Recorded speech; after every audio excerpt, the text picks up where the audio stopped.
Next asana we are going to try is called Bharadwaj asana. Asana you basically do Padmasana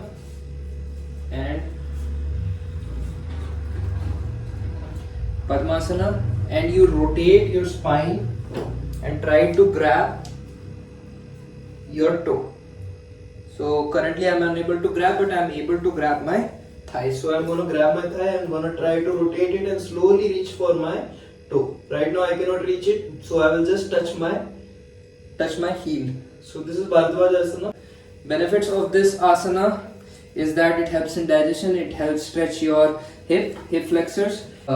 It also helps stretch your adductor muscle and your inner thighs. So you should avoid this asana if you have hip dislocation, if you recently had any kind of stomach surgery, if you have ulcer in stomach, you can avoid the hernia in stomach, again you can avoid that. Women who are going through pregnancy can of course avoid this particular pose because it grinds, it stretches the muscle region within the abdomen. So the benefits of this particular asana is that it helps in sciatica pain, it helps stretches the spine as well, it helps in digestion, loads of benefits. It also helps and eases the mood of the person. So practice this asana as much as you can, especially if you're a working professional. This will help you improve your life for better.